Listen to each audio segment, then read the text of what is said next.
is nigh.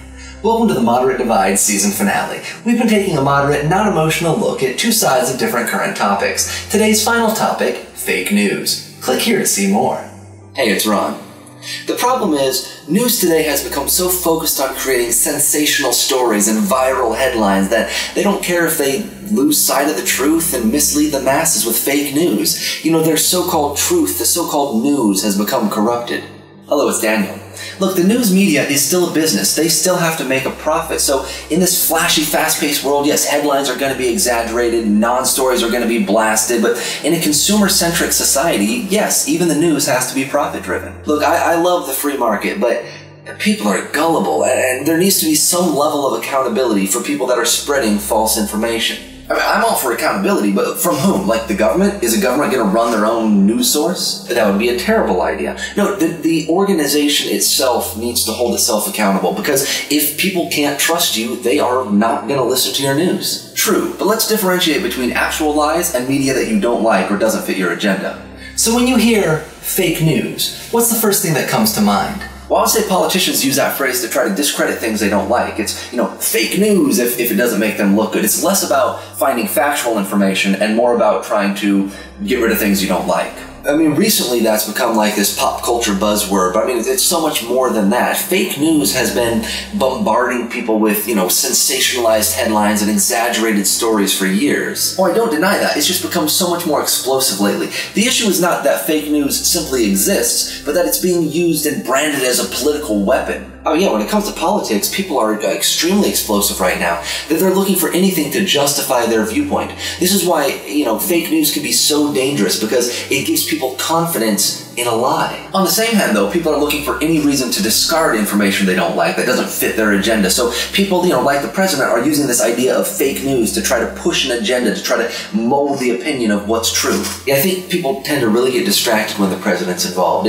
We have a long-standing issue right now, but this is like the current political fad. Let's not let that distract from the real problem. Political fad, what do you mean by that? I'm just saying, don't let your feelings about the president sway your opinion on the entire fake news discussion. I know people that are willing to support the media blindly, or people that just hate everything they say simply because of how they feel about the president. Look, I'm not going to discard the media because he hates it, and I'm not going to defend the media because he hates it. I'm making my decisions based on a lot more factors than that. I mean, real information is good, yes, but I feel like every day there's some news story about the president's tweets. You know, they're manufacturing outrage about things that are essentially meaningless. I wouldn't say they're meaningless. I mean, we've seen how much power the president's words can have. Like when it came to the football kneeling during the anthem, the president declared this was disrespectful, and now that's all anyone talks about. I don't think most people even remember what the actual protest was about. So let's get this right.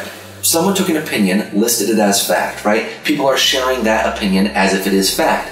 You are now blaming the source. What's the difference between that and the fake news media?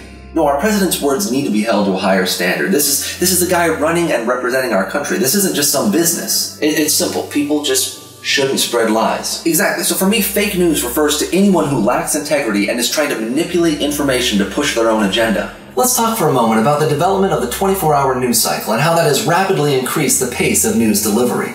Absolutely. It's like the movie Anchorman 2, where they had that car chase scene, and all of a sudden the news stopped being about carefully rationalized facts and data and started becoming about thrill and excitement. Right? That's when it started to go downhill. We went from well-researched, fact-checked information to the breaking story. As soon as that information got to us, we would share it, regardless of whether or not we had verified it. The problem is people clearly love it. I mean, people love their gossip magazines, their celebrity rumors. I mean, if people want the news to be fast and exciting, then that's how we have to give it to them. But I think there used to be pride in actually being accurate. Now it's just pride in being first. They can update the article later. They just need to have the first article out there in the search feed. But if you look at the media saturation we live in, how is the news supposed to even get our attention? There's so many competing different news sources, entertainment, advertisements, so headlines end up being exaggerated and flashy. Maybe there's a little bit of artistic license taken there. So you're saying, in the name of corporate profit, we should just be able to publish fake news? I'm not saying we just allow fake news, but what I'm saying is these reporters, they want to tell their stories. They want to report. They just are forced to work within this new, faster-paced system.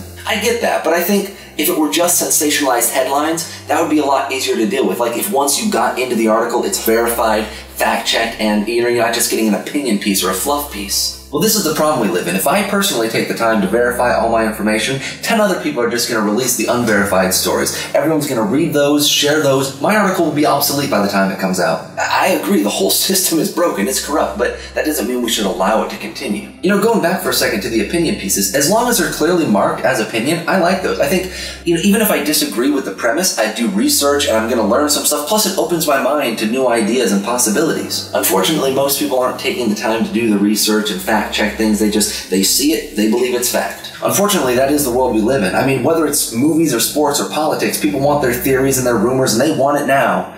And the media is giving the people what they want. People want information, but they want it to be truth. These news corporations, they're obligated to check before they put the information out there. It's impossible to truly retract something. Like, once you've put something into the world, it's truth, even if it's not. But redactions are posted. I mean, things are listed as an opinion piece or a developing story. At what point are we going to rely on the people to use their own common sense? Are we going to continue to blame companies for human incompetence? They didn't create incompetence, but they capitalize on it, along with fear and emotion. That this isn't some accidental byproduct. This is carefully manufactured for years for maximum effectiveness. I mean, this is a whole other conversation, but I mean, we need to invest more into education. We need our future generations to be able to use critical thinking and judgment and not just believe the first headline they read. I'm all for that. Wake up, people. Let's free the sheep. We have a social media comment that reads, I can live with the fast-paced news cycle. My issue is that media is more slanted and opinionated than factual and precise. They're more concerned with telling you what to think than showing you the facts that could lead you there on your own. I mean, sadly, it's what the people want. People seem to need to have an opinion about everything, even if they don't know anything about it. They just go to their favorite news source and say, tell me my opinion. It's a lot easier to control people with little bite-sized pieces of information that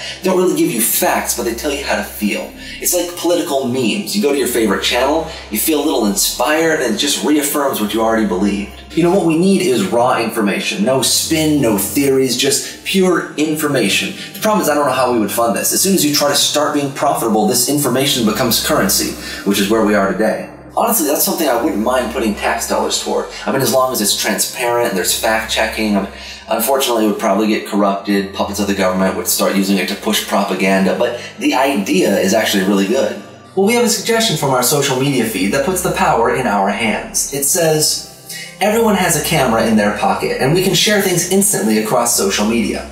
The best news source is someone who's at the scene who cares passionately about the situation, not someone who's getting paid to fill airtime. But I love that it's saying we need to be proactive. These are our lives. We need to take a stand. And I think we're already kind of going that direction. Like, if you need to know how to do anything, you can probably go to YouTube and find a tutorial. See, I think that's where we thrive, when we can actually come together as like a hive mind, and it's not just one person telling everyone what to think, but it's people trying to share ideas and answer questions and just better each other. And in theory, this is great. Unfortunately, most people on the internet would rather just scream insults at each other than actually learn something. Well, speaking of social media, let's talk about that and how it might have contributed to the spread of fake news. I think the biggest aggravation is if you see something which is clearly fake and you can easily prove why it's a lie, not only does it stay up on social media, but more people like it and share it and spread the lie even further. But what can the social media do? If they start deleting posts, people will scream censorship. I mean, Facebook's already started putting little fact checkers underneath political posts. People still ignore them and share fake news all the time. I mean, yeah, but then you have to assume that Facebook is going to be unbiased.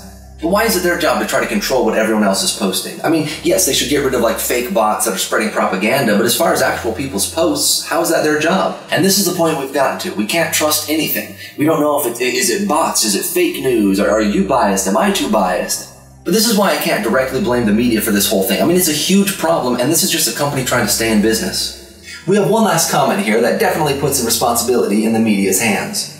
It says, the media is our news source. It starts with them. They have created such a divide in our country and created so much hate toward our president. If the media can't have integrity, they should go out of business. Well, I'd say the anger is more based on his actions than it is the media. But think about that. How do you even know about his actions in the first place? Touche. I guess it comes mostly from the media. Or his tweets. The question is he mad because the media is trying to make him look bad? Or is he just mad that the media is exposing him for how he is? I think what the commenter is getting at is how the media would rather spend a week analyzing a tweet than mention anything the president's accomplished. Yeah, it's become less of the news and more of like a TMZ White House edition thing. And now it's time to present your top 10 final thoughts. Well, people need to be more critical and discerning about what they believe. You can't just take someone else's opinion and then say that's yours. Fake news is everywhere, not just when it's convenient for you. I think companies need to be aware of the damage they do when they spread lies. They need to be held responsible for it because they have an obligation to tell the truth. And like I've said all season, you don't have to agree, you just have to see the point. So Ron, what's Daniel's point? I don't think Daniel puts responsibility of news integrity on the media companies. He thinks that they should be allowed to pursue profit like any other business, and even though he understands the need for proper news, he puts that on the people, not on these companies. And Daniel, what is Ron saying? Ron believes that if someone's going to call themselves news, they need to post unfiltered, unbiased facts. He believes these companies should be held to those standards. Well, thanks for being with us this first season of Moderate Divide. If you have any thoughts or questions or opinions, drop them in the comments below.